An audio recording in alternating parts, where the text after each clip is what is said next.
नमस्कार दर्शक हो, पूज्यनगरी न्यूज मध्ये आपल्या सगळ्या दर्शकांचे अगदी मनापासून स्वागत। आपण पाहत आहात पूज्यनगरी न्यूज। परंडा तालुक्यातील महत्त्वाच्या घडामोडी। शेतकरी महिलेच्या मागणीकडे सार्वजनिक बांधकाम विभागाच्या अधिकारीने केले होते दुर्लक्ष। संतप्त शेतकरी महिलेने सुरू केले होते बेमुदत उपोषण। मागणी मान्य नाही झाल्यास अधिकारी कर्मचाऱ्यांना बाहेर जाऊ देणार नाही, संतप्त महिलेने दिला होता इशारा। परंडा कुर्डवाडी रोडलगतची बंद केलेली चारी खोदण्याची मागणी। चारी बंद केल्याने पावसाचं पाणी घरात येत असल्याने होत आहे नुकसान। आणि पुन्हा आमची दखल घेत नाही ती वय 2 वर्ष कुठला तरी अधिकारी ढकली का मला सांगा तुम्ही। हा मग नोकरीवर हाय ती कशाला नेमकी गेली तर मी येत ना आणि बाहेर बी निघू देत नाही कोणाला। हा मी गेट लावून बसणार आहे आणि माझी युक्तीची बी बसायची तयारी आहे इथं। हा मी मरायची तयार झालेली आता। सहाय्यक कार्यकारी अभियंता वडगावे यांच्या लेखी आश्वासनानंतर उपोषण मागे। ते जर नाही चारी निघाली तर परत उपोषणला बसल्या जाईल। बर काय आश्वासन दिलंय? काय म्हणून दिलंय आश्वासन? उद्या चारी काढा येतो आणि उद्या कसल्याही परिस्थितीत चारी काढणार आहे।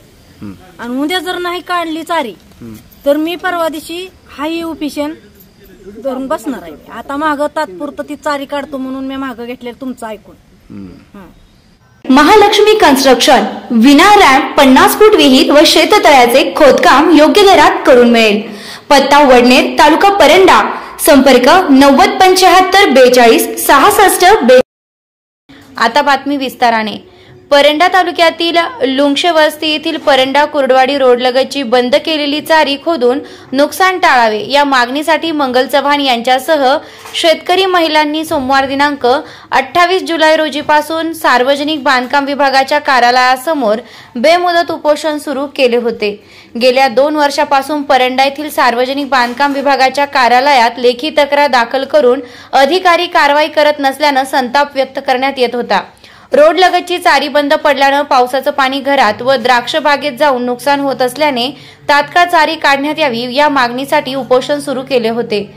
मागणीकडे दुर्लक्ष करणाऱ्या अधिकारी कर्मचारी यांची चौकशी करून निलंबित करावे अशी मागणी केली होती। मागणी मान्य नाही झाल्यास अधिकारी कर्मचारी यांना घरी जाऊ देणार नाही असा इशारा मंगल चव्हाण यांनी उपोषण दरम्यान दिला होता। शेतकरी महिलेच्या आक्रमक भूमिकेमुळे परंडा बांधकाम विभागाचे सहाय्यक कार्यकारी अभियंता वडगावे यांनी मंगळवार दिनांक 29 जुलै रोजी चारी काढण्यात येणार असल्याचं लेखी दिल्याने उपोषण मागे घेण्यात आले। उपोषण तात्पुरते मागे घेतले आहे। चारीचे काम जर नाही केले तर पुन्हा उपोषण करणार असल्याचं मंगल चव्हाण यांनी म्हटलं आहे। तुमची मागणी काय आता? मागणी ती काय माझं ती चारी झाली पाहिजे। तुम्ही 2023 पासून आम्ही आलोय तरी काय केलं नाही तर त्यांच्यावर गुन्हा दाखल व्हावा, कारवाई व्हावी, विलंबी कारवाई व्हावी तर आम्ही हितनं उठणार आहे ना। आम्ही चारी काढल्याशी उठत नाही। मग आम्हाला नाही तर मग काय मला पुढचं कळतं काय करायचं इथं बसून ती। हा नाही सगळे दाना लावीन हिथल्या हापीसाठी तर मला माझं नाव विचारून घ्या। इतकाच माझा तरास जितका आलाय मला। आज माझी भरपाई कोण देईल सांगा मला? आज 30 दिवस मुहूर्त ढकलते ती 30 दिवसात पाऊस पडल्यावर माझी जबाबदारी का ह्यांची? तुमची बाबा जेवढी बागाची नुकसानी होईल, कोंबड्याची नुकसानी होईल, मी भरपाई देतो होईल का? माझ्या नवऱ्याला 4 लाख जाऊन माझ्या नवरा शेवटी गेला त्या चारीमुळं पल्लय जाऊन चारीत ऑपरेशन केलेलं होतं। मग ह्यांना सांगायचं कुठवर सांगा तुम्ही? डायरेक्ट त्यांच्या घरी जाते ती त्यांचं ऐकते ती ना आमच्या।